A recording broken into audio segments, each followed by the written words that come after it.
अस्सलाम वालेकुम गाइस। तो मेरा बेटा आज हम स्टार्ट कर रहे हैं मोमेंटम को।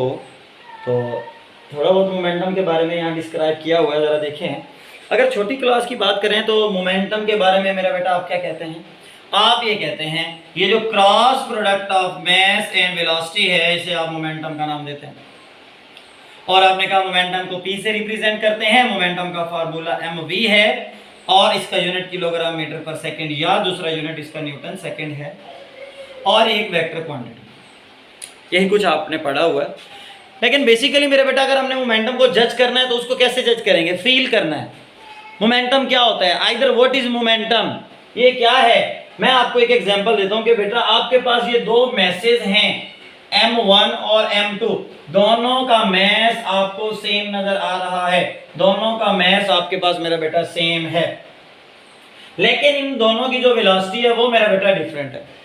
Now the question is कि which will tries to stop by more force, हम कौन से ऑब्जेक्ट को इनमें से ज्यादा फोर्स लगाकर रोकेंगे। अब जरा देखें, आप कहते हैं अगर इस ऑब्जेक्ट की वेलोसिटी मैक्सिमम है बानिस्बत इसके, तो मेरे बेटे इसको रोकना बड़ा मुश्किल होगा।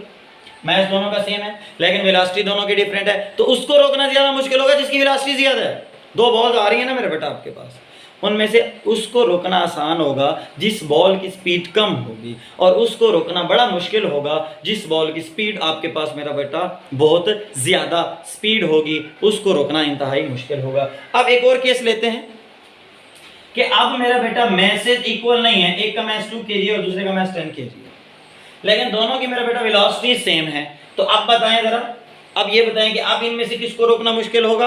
आप लोग झट से कहेंगे बेटा, क्या कहेंगे कि 10 kg वाला जो मैस है इसे रोकना ज्यादा मुश्किल होगा। Why? Because the mass is greater. Sir ये मैसिव हो गया है, बेशक वेलोसिटी सेम है लेकिन ये मैसिव हो गया है। मैसिव होने की वजह से इसको रोकने के लिए हमें ज्यादा फोर्स दरकार है। तो मेरा बेटा इसीलिए यहां से आपने देखा ऑब्जेक्ट का मैस सेम हो, अगर वेलोसिटी डिफरेंट हो तो भी रोकना मुश्किल, अगर वेलोसिटी सेम है मैस डिफरेंट है तो भी रोकना मुश्किल। इसका मतलब ये हुआ ये जो मोमेंटम है मेरा बेटा ये मैस पे भी और वेलोसिटी पे भी दोनों पे डिपेंड करता है। किस पे डिपेंड करता है मेरा बेटा? दोनों पे डिपेंड करता है, मैस पे भी करता है, वेलोसिटी पे भी करता है। अगर एक ऑब्जेक्ट पड़ा हुआ है तो इसका momentum zero because it has no velocity. अगर ये मूव करने लग जाए देन इट हैज मोमेंटम, फिर इसका मोमेंटम होगा मेरा बेटा, क्योंकि ये किसी ना किसी वेलोसिटी से मूव कर रहा है। ठीक है ना?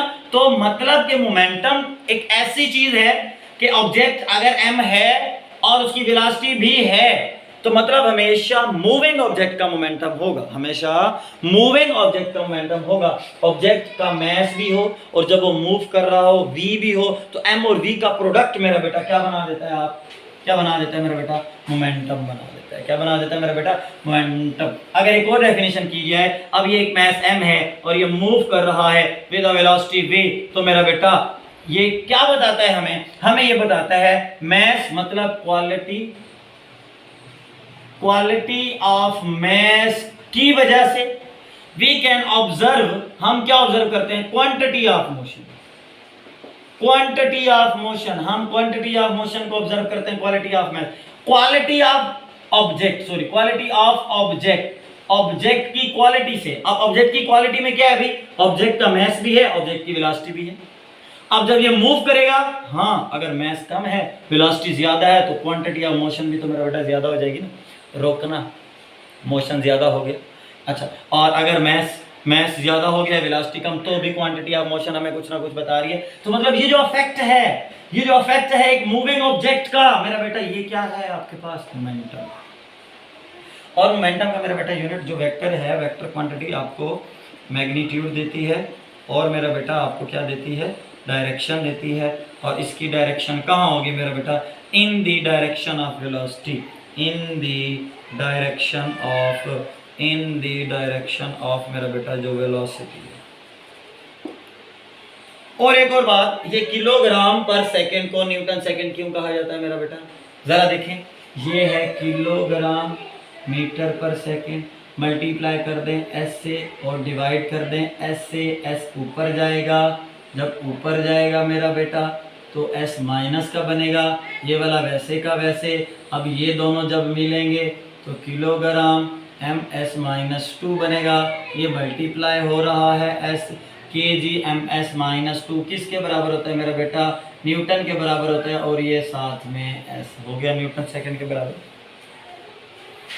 अगली बात अब हम डिस्कस करते हैं, वो कहते हैं हाउ प्रूव करना है आपने, प्रूव करना है मेरा बेटा। क्या प्रूव करना है आपने? आपने ये प्रूव करना है कि how applied force is equal to rate of change of momentum, rate of change of momentum. आपने मेरे बेटा इसको प्रूव करना है कि किस तरीके से ये जो अप्लाइड फोर्स है, ये जो अप्लाइड फोर्स आपने अगर इस ऑब्जेक्ट पे लगाई है फोर्स, ये किस तरीके से इसके मोमेंटम को चेंज कर रही है। अच्छा जी, हमने फोर्स का एक सिंपल फार्मूला पढ़ा हुआ है मेरे बेटा। कौन सा फार्मूला पढ़ा हुआ है? F is equal to ma। इसमें मैस कांस्टेंट है और a जो है एक्सेलरेशन, वो चेंज हो रहा है। एक्सेलरेशन का फार्मूला आप लोगों ने पढ़ा हुआ है। एक्सेलरेशन का formula a is equal to vf minus vi बटे में t। हाँ जी, अब जरा देखें, आपके पास ये एक मैस है m, और जब लगाई फोर्स तो मेरा बेटा ये अपनी वेलोसिटी को चेंज करता है। फॉर एग्जांपल अगर लीनियरली तौर पे मूव कर रहा है 1 से 2, 2 से 3, 3 से 4, 4 से 5, मेरा बेटा ये अपनी वेलोसिटी चेंज कर रहा है। जब वेलोसिटी चेंज होगा तो एक्सेलरेशन पैदा होगा मेरा बेटा। क्या पैदा होगा? एक्सेलरेशन की वैल्यू अगर यहाँ पर लगाएं f is equal to m into V F minus मेरा बेटा vi बटे में क्या आ जाएगा? t आ जाएगा। m को मल्टीप्लाई करते हैं, f इज इक्वल टू क्या बनेगा? mvf माइनस mvi बटे में क्या हो जाएगा मेरा बेटा? t हो जाएगा। आप बताएं मुझे mv किसका फार्मूला है? सर ये तो मोमेंटम का फार्मूला है। तो मतलब अगर mv के साथ f लग रहा है तो मोमेंटम एट फाइनल पॉइंट, अगर mv के साथ मेरा बेटा i लग रहा है तो momentum at initial point. Values लगाएं, f is equal to pf minus मेरा बेटा pi बटे में क्या आएगा? t। जब दो चीज का डिफरेंस लेना हो, vf minus vi is equal to मेरा बेटा del v d2 minus df। अच्छा ये यहाँ पर देखें d2 minus d1 is equal to del d। Clear हो गया पॉइंट? क्लियर हो गया ये वाला पॉइंट। अच्छा जी, और अगर r2 माइनस r1 हो, r2 माइनस r1 तो मेरा बेटा वो del r। pf minus pi ये मेरा बेटा क्या बनेगा? डेल p बटा डेल t। ये प्रूव हो गया कि f इज इक्वल टू किस चीज के बराबर है मेरा बेटा? Rate of change of moment. आपसे एक बात ये की जाती है कि ये जो फार्मूला आपने निकाला है it is more general form, more general है, मोर एक्यूरेट है किसके मुकाबले में? ऊपर वाले के मुकाबले में, इसके मुकाबले में, इसके मुकाबले में मेरा बेटा मोर एक्यूरेट है। अब कैसे है मोर एक्यूरेट, जरा आप बताएंगे मुझे, आप बताएंगे मुझे। अब जरा ये देखें मोर एक्यूरेट कैसे है, हम प्रूफ करते हैं। न्यूटन सेकेंड लॉ में आपने पढ़ा था, जब न्यूटन मोशन पढ़ रहे थे, ये सेकेंड लॉ था, आपने कहा था ये जो मोशन है for the smaller speed objects की मोशन। क्लियर? जो स्पीड है मेरा बेटा स्मॉलर, और इसमें जो m है क्या रहता है? कांस्टेंट रहता है, और एक्सेलरेशन क्रिएट होता है due to change in velocity. और इसको मेरा बेटा आप स्मॉलर स्पीड ऑब्जेक्ट है तो स्मॉलर मास, स्मॉलर ऑब्जेक्ट, स्मॉलर स्केल पर लिया जा सकता है। when the object is to be changing its velocity with respect to time and also the change should be coming in the mass। मेरा बेटा mass में भी चेंज आ रहा हो, then what we have to do, हमें क्या करना पड़ेगा? ये तो एप्लीकेबल नहीं है because in this situation mass is constant। अब जरा देखें, अगर आपके पास, मैं आपको एक एग्जांपल देता हूँ, जैसे ये एक कार है, यहाँ पर मेरा बेटा मैं एक कार बना रहा हूँ,